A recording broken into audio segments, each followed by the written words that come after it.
Halo, selamat malam rekan-rekan yang saya kasih dalam nama Tuhan Yesus. Malam hari ini sebuah kasih karunia untuk kita kembali belajar firman Tuhan. Dan kita akan kembali bersama dengan hambanya Pendeta Irwan Pranoto. Dan ini di part yang kedua dengan tema Trees Planted by the Water.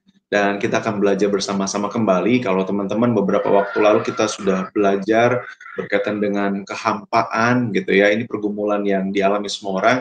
Nah, hari ini kita juga akan belajar bersama kembali dan meneruskannya.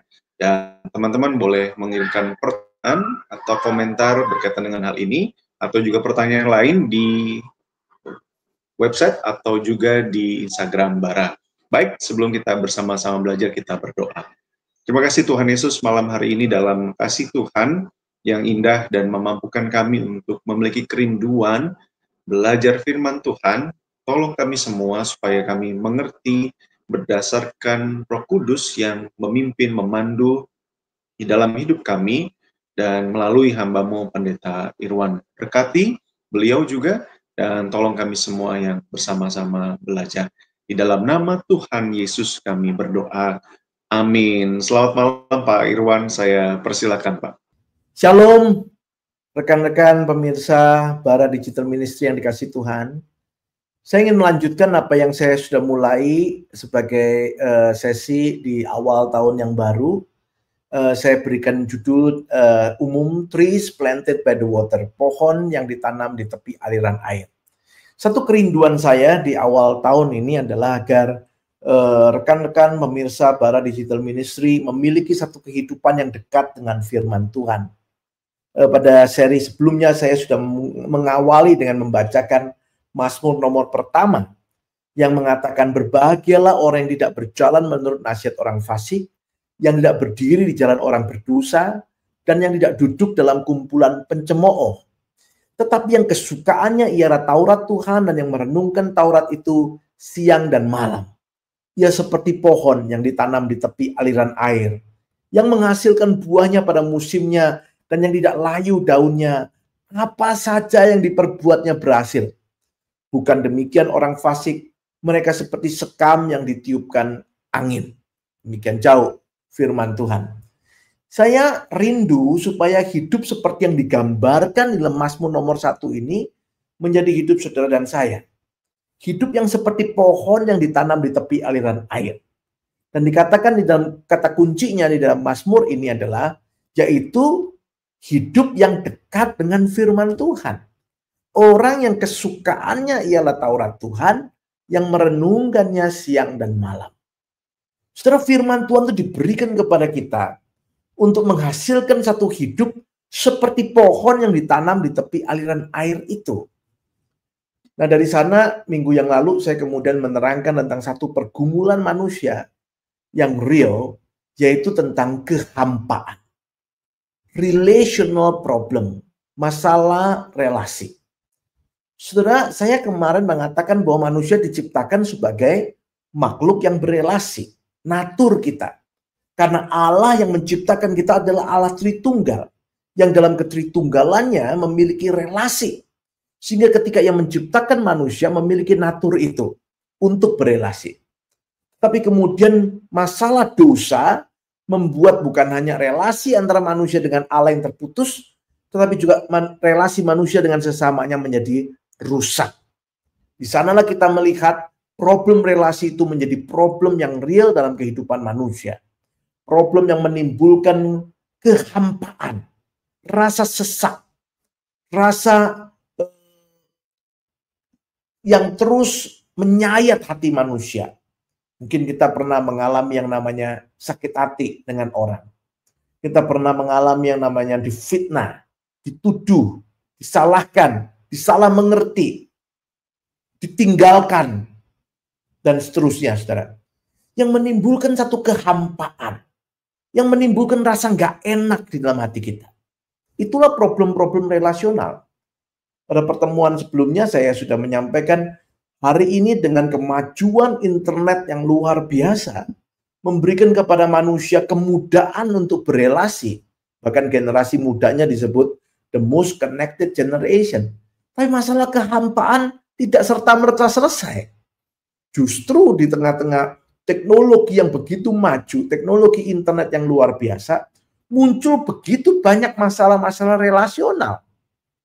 Saudara, mungkin yang disebut dengan cyberbullying, ya. Bullying pun terjadi di dunia maya. Penipuan-penipuan di dalam dunia maya. Dan berbagai macam masalah relasional yang menggunakan account atau akun-akun yang palsu dan seterusnya. Saudara, masalah relasional bukan hanya pada dunia nyata, tetapi juga dalam dunia maya, di dalam internet, maupun secara onsite, kita memiliki masalah itu. Tidak heran kemudian masalah kehampaan bukan selesai dengan kemajuan teknologi, bahkan menjadi tambah parah. Saudara, dunia mencoba memberikan jalan keluar minggu lalu atau sesi sebelumnya saya katakan. Tapi tawaran atau jalan keluar dunia bersifat permukaan saja. Orang hanya diminta untuk mengekspresikan atau diberikan tips-tips untuk bisa berelasi dengan lebih baik. Saya nggak mengatakan itu tidak baik, saudara, tetapi itu hanya permukaan saja. Masalah yang utama, yang mendasar tidak disentuh. Bukan hanya itu, tawaran dunia bahkan ada yang bersifat lebih menjerumuskan, bahkan ada yang bersifat menipu. Dari sanalah kita belajar bagaimana kita bisa menemukan jalan keluar yang tepat bagi masalah relasional itu. Pada pertemuan sebelumnya saya katakan, saudara, kita bersyukur karena Tuhan mengaruniakan kepada kita Alkitab.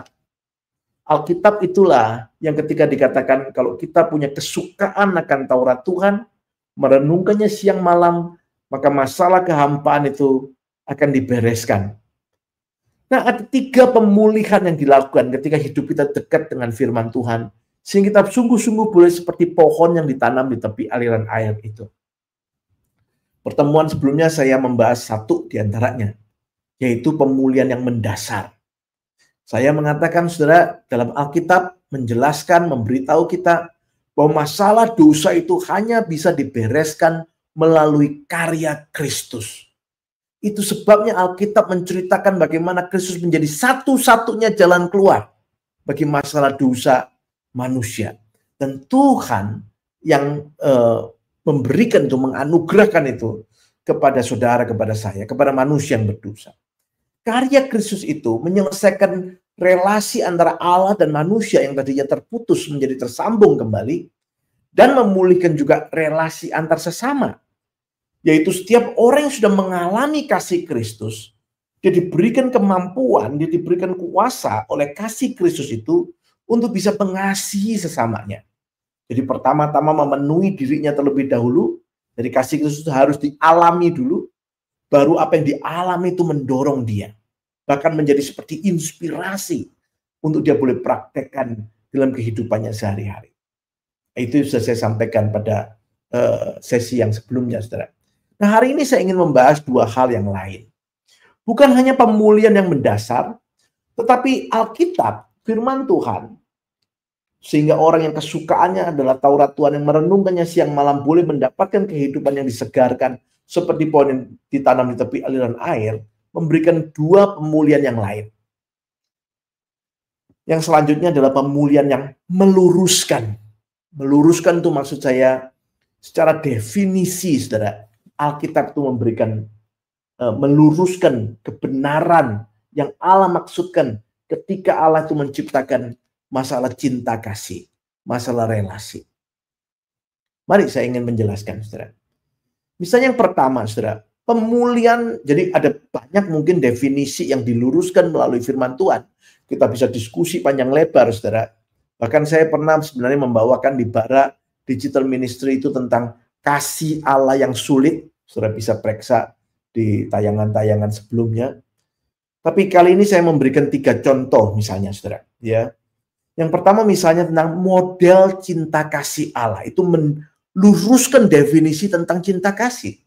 Saudara kalau membaca surat 1 Yohanes, dalam surat 1 Yohanes dikatakan, inilah kasih itu, yaitu bukan kamu atau bukan kita yang mengasihi Allah, tetapi Allah yang mengasihi kita. Saudara, cinta kasih Allah itu menjadi satu model yang memberikan definisi tentang cinta kasih kepada manusia. Cinta kasih yang sejati adalah cinta kasih yang digambarkan di dalam kasih Allah yang diceritakan di dalam firman Tuhan. Sehingga kalau kita ngomong cinta kasih ya, kita ngomong tentang cinta kasih yang seperti apa, maka standar kita adalah cinta kasih Allah. Itulah modelnya. Misalnya saudara, cinta kasih Allah itu adalah cinta kasih yang inisiatif. Allah tidak menunggu manusia datang kepada dia yang datang kepada manusia berdosa. Cinta kasih yang inisiatif itu menjadi gambaran tentang true love. Cinta kasih yang sejati. Kita belajar meneladani cinta kasih Allah yang seperti itu. Contoh lain, cinta kasih Allah itu cinta kasih yang berkorban. Dia memberikan putranya yang tunggal. Tuhan Yesus itu turun ke dalam dunia. Itu yang harus kita pelajari. Kita tidak bisa mengatakan saya sudah mengasihi orang lain, saya tidak menjahati dia. Tidak menjahati tentu baik. Tapi itu belum merupakan definisi cinta kasih yang sesungguhnya. Cinta kasih yang sesungguhnya digambarkan Tuhan melalui pengorbanannya di kayu salib misalnya. Cinta kasih yang walaupun, nah ini mungkin sering kita bahas, saudara. Kita tahu kasih Allah itu kasih yang walaupun. Walaupun kita menyalibkan dia, walaupun kita berdosa, walaupun kita mendukakan hatinya, cinta kasih Tuhan itu dinyatakan kepada setiap kita yang berdosa ini. Sudah cinta kasih seperti itu menjadi model. Sekarang kita punya model cinta kasih, yaitu cinta kasih Allah. Kita nggak melakukan cinta kasih yang dipromosikan oleh dunia. Karena itu bukan cinta kasih yang sejati, tapi cinta kasih Allah. Itu yang saya sebut dengan pemulihan yang meluruskan definisi tentang cinta kasih. Yang kedua misalnya saudara, pemulihan yang meluruskan definisi cinta kasih adalah cinta kasih yang seperti cinta kasih Allah itu adalah cinta kasih yang berdasarkan kekudusan. Di sini saudara seringkali ada salah mengerti. Kadang orang bisa mengatakan kalau saya mengasihi, itu saya harus memberikan segala-galanya, sampai kita itu bisa melanggar kekudusan demi yang namanya cinta kasih. Saya sering kasih contoh misalnya anak muda, saudara. Karena dia mau membuktikan cinta kasih kepada orang yang dikasihinya, dia bisa mengorbankan kekudusannya untuk dinodai for the sake of love. Saudara, ini adalah definisi yang ngawur. Ini adalah cara dunia mengajarkan tentang cinta kasih. Tetapi Alkitab mengajarkan cinta kasih itu disertai dengan kekudusan. Cinta kasih itu harus punya satu dorongan untuk menghentikan dosa. Untuk membuat orang yang kita kasih itu tidak terus-menerus ada di dalam dosa. Itu cinta kasih yang diinginkan, saudara. Pada waktu Yesus menunjukkan cinta kasihnya kepada manusia berdosa, Tuhan Yesus itu menebus manusia berdosa, menghentikan kuasa dosa melalui kematiannya. Itulah cinta kasih Allah. Pada waktu kita diajak untuk mengasihi sesama kita juga diajak untuk meneladani kasih Kristus yang berlandaskan kekudusan itu, saudara. Saudara,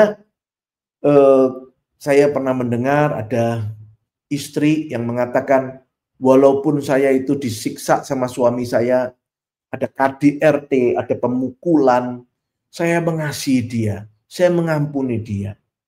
Saudara, seringkali ini menjadi pikiran yang keliru, saudara. Kasih yang sejati bukan kasih yang membiarkan orang yang kita kasih itu semakin dalam tanda petik liar dalam dosanya. Semakin dia melampiaskan segala keliaran dosanya. Tetapi justru yang punya kerinduan supaya dosa itu boleh berhenti. Dia yang berdosa itu boleh keluar dari dosanya. Nah saudara, cinta kasih yang sejati yang seperti itu adalah definisi Alkitab. Alkitab mengajarkan jangan bermain-main dengan cinta kasih. Cinta kasih itu harus dilandasi dengan kekudusan. Yang lain lagi, saudara, yang terakhir. Pemulihan yang meluruskan dalam definisi cinta kasih itu bahkan digambarkan dalam pernikahan Kristen, saudara. Alkitab menggambarkan cinta kasih dalam pernikahan Kristen itu adalah cinta kasih yang didasarkan pada keterbukaan yang apa adanya, tetapi juga disertai dengan penerimaan yang apa adanya. Saudara, dalam Kejadian pasal yang kedua, pada waktu Adam dan Hawa itu disatukan Tuhan, saudara, ada kalimat atau di ayat yang terakhir pasal yang kedua kitab Kejadian itu mengatakan, kedua manusia itu telanjang, tapi mereka tidak merasa malu. Itulah landasan pernikahan Kristen, true love itu, saudara. Mereka apa adanya. Satu dengan yang lain itu melihat apa adanya. Saudara, itu gambaran yang penting. Hari ini ketika kita berbicara tentang seorang yang mengasihi orang lain di dalam cinta kasih yang romantis, banyak ditutup-tutupi, banyak dibuat-buat seolah-olah dia itu yang terbaik, tetapi tidak muncul keapa-adaan, keotentikan itu. Padahal itu menjadi landasannya, saudara. Nah, cinta kasih yang melandasi pernikahan digambarkan dalam firman Tuhan. Ketika kita mendekat dengan firman Tuhan, kita akan diarahkan oleh firman Tuhan. Sehingga kita tidak akan jatuh kepada kesalahan-kesalahan di dalam menemukan pasangan hidup, di dalam menjalani hidup pernikahan kita, tidak dijejali dengan ide-ide tentang romantisme yang ada di film-film, di sinetron-sinetron yang kita tonton, tetapi diarahkan oleh firman Tuhan. Saya katakan tadi, mereka telanjang, apa adanya, tetapi mereka tidak malu. Artinya mereka menerima apa yang menjadi ketidaksempurnaan mungkin. Saudara, itulah cinta kasih yang digambarkan dalam firman. Nah, semua konsep definisi itu muncul di dalam Alkitab. Sehingga ketika kita mendekat kepada Alkitab, kita lebih akan dijauhkan dari permasalahan-permasalahan relasional, baik antar manusia secara umum, antar kekasih, bahkan di dalam pernikahan. Sudah definisi kita harus diluruskan. Firman Tuhanlah yang akan meluruskannya. Sehingga kita boleh menjadi seperti pohon yang ditanam di tepi aliran air, yang tidak layu daunnya, selalu menghasilkan buah pada musimnya. Yang terakhir, saudara, selain pemulihan yang mendasar dan pemulihan yang meluruskan, maka yang terakhir saya bicara tentang pemulihan yang menyegarkan. Pemulihan yang menyegarkan. Saudara, ketika kita membaca Alkitab, kita akan diajak melihat, saudara, tentang cinta kasih Allah yang sudah terbukti. Di dalam kehidupan manusia, manusia itu sering tertipu dengan gombalan cinta, saudara. Kenapa disebut gombalan, saudara? Karena belum terjadi, karena belum terbukti. Cuma dipenuhi janji-janji yang sering kali berakhir dengan kegagalan.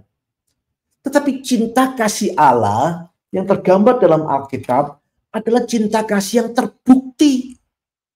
Saudara, Yesus itu sudah mati di kayu salib menggantikan saudara dan saya.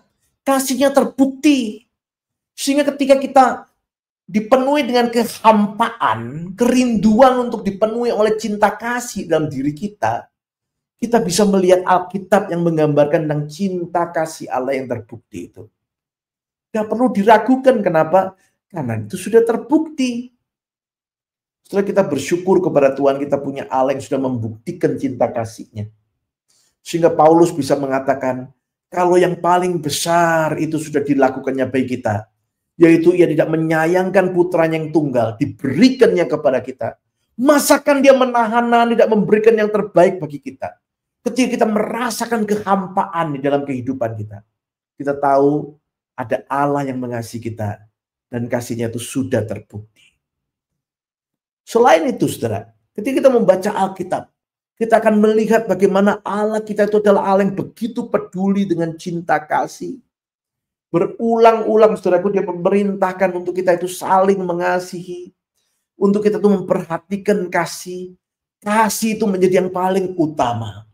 Firman Tuhan dalam 1 Korintus bahkan mengatakan yang paling utama dalam segala karunia itu adalah cinta kasih. Saudara, Allah tahu kebutuhan kita yang sering ada dalam kehampaan itu, yaitu cinta kasih. Alkitab menggambarkan cinta kasih yang menjadi concern Allah itu. Kalau kita sering merasa hampa, saudara, bukankah kita mesti sering membaca Alkitab, merenungkannya siang malam, yang boleh memenuhi hati kita dengan cinta kasih, seperti yang digambarkan di dalam firman-Nya. Terakhir, Saudara, Allah membentuk komunitas orang Kristen. Komunitas yang Tuhan perintahkan untuk saling mengasihi. Bahkan firman Tuhan mengatakan, dunia kan tahu engkau muridku, kalau engkau saling mengasihi. Saudara, Alkitab mengarahkan itu. Supaya kita boleh hidup saling mengasihi. Itu yang akan menyegarkan kita. Ketika kita kecewa dengan orang si A, ketika kita kecewa dengan si B, mestinya kita bisa menemukan kasih yang sejati itu dalam komunitas Kristen yang diarahkan oleh firman Tuhan. Saudara, firman itu akan meluruskan dan akan menyegarkan kebutuhan kita, pergumulan kita akan cinta kasih, permasalahan kita akan relasi, pergumulan kita akan kehampaan. Karena itu mari saudara, kita mulai tahun ini dengan semangat untuk lebih dekat lagi dengan firman. Kita mau isi hari-hari kita dengan merenungkan firman Tuhan siang dan malam. Sehingga kita boleh sungguh-sungguh seperti pohon yang ditanam di tepi aliran air. Yang tidak akan layu daunnya. Yang selalu menghasilkan buah pada musimnya. Kita nggak akan ada lagi di dalam keadaan yang hampa.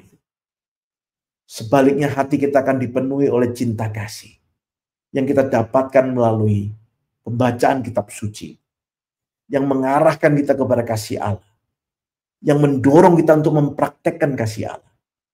Dan yang akan terus menyertai kita di dalam kehangatan kasih Allah. Kiranya Tuhan memberkati kita sekalian. Amin. Amin. Wah, terima kasih sekali Pak. Ini penjelasan yang bukan saja melengkapi di bagian pertama, tapi juga menolong kita untuk melihat lebih dalam begitu ya, tentang diri kita sendiri, relasi kita dengan Tuhan Yesus, dan juga relasi kita dengan sesama.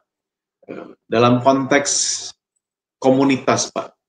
Nah, ini mungkin supaya kita tidak jadi kadang-kadang bingung, Pak, misalnya dalam konteks komunitas, apakah memuji itu juga dalam konteks ini kadang-kadang diragukan apakah ini benar apa boleh dan sebagainya, karena mungkin banyak orang merasa kecewa dengan relasi mereka yang kayaknya saya nggak cukup dikasihi gitu ya. Nah, kan pertanyaannya bagaimana saya bisa mengalami kepuasan dalam kasih Allah tanpa tergantung atau bergantung daripada pengakuan manusia, Pak. Karena mungkin pelayanan tapi kok nggak ada yang ngucapin terima kasih. Wah, kayaknya jadi lemes gitu, Pak. Nah, ini bagaimana, Pak? Ya, thank you Pak Febi. Betul sekali, itu yang sering dirasakan ya. Karena kita kan memang hidup di dalam ketidaksempurnaan ya. Nah, tetapi mungkin mesti dibalik dulu cara berpikirnya, bahwa yang saya jelaskan tadi, saya mulai dengan dasarnya, yaitu cinta kasih Tuhan yang memenuhi hati kita dulu. Sehingga ketika kita bicara soal komunitas Kristen, kita sebenarnya tidak berbicara tentang orang-orang yang tekor, ya, artinya orang-orang yang haus akan cinta kasih, sehingga kita menjadi sensitif, sehingga ketika nggak dipuji kita tersinggung, ketika nggak dihargai kita marah, apalagi ketika dikritik kita semakin kecewa. Tetapi hati kita sudah dipenuhi dulu sama kasih itu. Jadi ketika kita datang ke dalam komunitas Kristen, kita adalah orang-orang yang sudah tangkinya itu sudah terpenuhi begitu loh. Jadi kita datang bukan lagi untuk mencari pemenuhan, tapi kita datang untuk berbagi. Kalau kita datang untuk mencari pemenuhan, saya khawatir ada banyak orang yang akan kecewa karena tidak menemukannya. Karena semua pada minta atau pada ingin mendapatkan, pada berebut. Tetapi kalau setiap orang itu sudah dipenuhi tangkinya dengan kasih Kristus, dia datang ke dalam komunitas untuk membagikan kasih itu keindahan komunitas Kristen. Maka setiap orang yang datang di sana akan merasakan cinta kasih itu. Yang saya khawatir dalam komunitas kita seringkali tidak terjadi begitu. Karena kan nanti di dalam Mazmur 1 juga ada kalimat tentang orang berdosa dalam kumpulan orang benar. Jadi nggak semua orang yang datang itu memang tangkinya sudah dipenuhi dengan kasih Kristus. Di sana masalah-masalah biasanya muncul. Tapi kalau kita terlebih dahulu datang kepada Tuhan, mengaku dosa, menerima Yesus, cinta kasih Tuhan memenuhi kita, maka komunitas kasih itu, komunitas murid Kristus itu merupakan komunitas yang indah. Karena isinya adalah berbagi cinta kasih. Gitu Pak. Wah, betul. Ini terima kasih sekali Pak. Jadi akhirnya kita bisa melihat dalam konteks keseluruhan kehidupan di komunitas begitu ya, sebagai orang yang tankinya sudah penuh dulu, jadi di dipuji tidak jadi sombong, tapi tidak dipuji juga ya memang itu bagian daripada ya, dalam konteks komunitas kita, sehingga kita nggak lagi tergantung atau bergantung daripada itu. Terima kasih sekali Nah, Pak. betul. Kalau saya boleh lanjutkan sedikit tadi Oh, yang Pak silakan Pak. mengatakan di bagian yang terakhir tadi bagus sekali. Jadi bahkan Alkitab itu tadi saya katakan meluruskan definisi tentang kasih itu, termasuk persahabatan, itu Alkitab meluruskannya dengan luar biasa begitu. Misalnya tentang persahabatan yang tadi Pak Febri katakan, dipuji tidak menjadi sombong, dikritik tidak menjadi runtuh ya. Itu semuanya merupakan pelurusan definisi yang digambarkan di dalam kitab Amsal misalnya. Ada mengarahkan tentang persahabatan. Nah, di sanalah kita mendapatkan pelurusan, ya, nggak seperti yang dunia ajarkan. Tetapi di sanalah kita kemudian mendapatkan sahabat-sahabat yang sejati juga melalui arahan firman Tuhan. Gitu, Pak. Iya, betul. Terima kasih Pak, karena memang seharusnya begitu ya, karena tapi dosa sudah merusak segalanya, jadi termasuk kita, jadi definisi kita dan cara kita jadi mengikuti dunia. Pak, yang terakhir Pak, ini dalam dalam tadi ya di bagian konteks kekudusan dalam relasi kan kita juga harus rasanya menegur dalam kasih. Nah, bagaimana hikmat Tuhan itu menyimbangkan antara kasih yang lemah lembut dan ketegasan supaya kita dalam konteks menjaga standar kekudusan Tuhan, Pak. Karena kadang-kadang kalau yang satu kurang atau kelebihan itu kan pasti sesuatu yang jadi tadi nggak lurus lagi nih. Ya, kita harus punya kerinduan yang paling utama adalah kasih itu tidak bisa bertoleransi dengan dosa. Gitu, kasih Allah itu ya. Kasih Allah itu tidak bisa bertoleransi dengan dosa. Jadi tidak boleh dibentrokkan. Tetapi kasih itu menghentikan dosa.